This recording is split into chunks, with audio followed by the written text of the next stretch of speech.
Good morning, good afternoon, or good evening, depending on your time zone, and welcome to this week's edition of TMA from Engadget. My name is Matt Smith, each week taking you through the biggest, most interesting tech stories of the last 7 days or so. This week we're talking about Amazon stuff. Well, it's a short video, so why do the preamble? Let's get to the meat of things.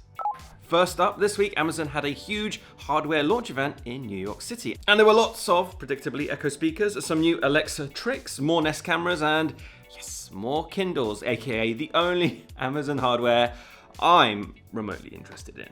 Between us, right, there's just something about Amazon keynotes and the products they launch that just scream middle-aged dad, which is fine for middle-aged dads.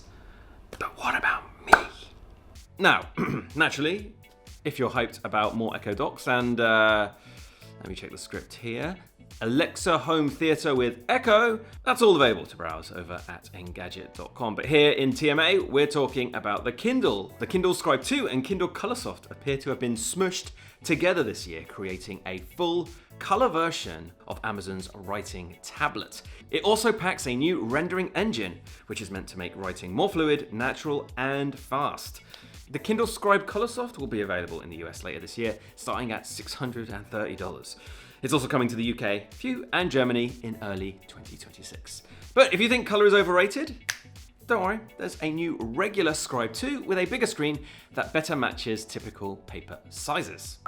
Oh, whoops! The Federal Communications Commission, the FCC, recently published a 163-page PDF showing the electrical schematics for the iPhone 16e, despite Apple specifically requesting that they be kept confidential. It's obviously less of a disaster than it could be, as the iPhone 16e came out back in February, but this leak would eliminate any guesswork for rival companies trying to figure out how they did it.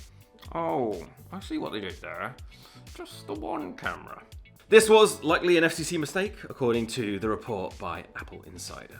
The files included block diagrams, electrical schematic diagrams, antenna locations, and more. And as of the time of recording, the FCC hasn't admitted how this thing even happened. Good news, Xbox users! With a rebrand and some tier shuffling, there's also a painful sting in the tail for Game Pass Ultimate subscribers, which will now cost $30 a month, which is a 30% increase on what it was before.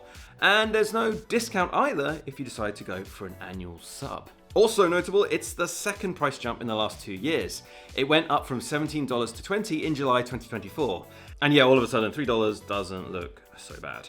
At $360 per year, Game Pass Ultimate is now more than twice as expensive as PlayStation's Plus Premium offering.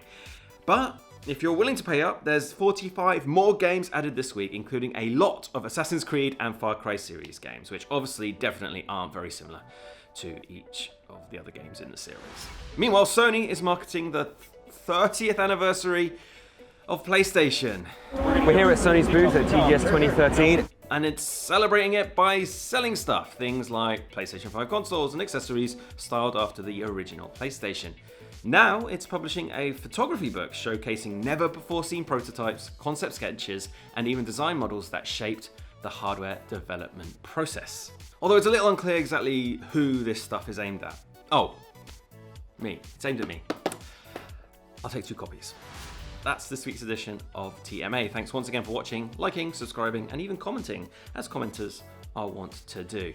We'll be back same time next week, so have a fantastic weekend, and I hope to see you once again next time.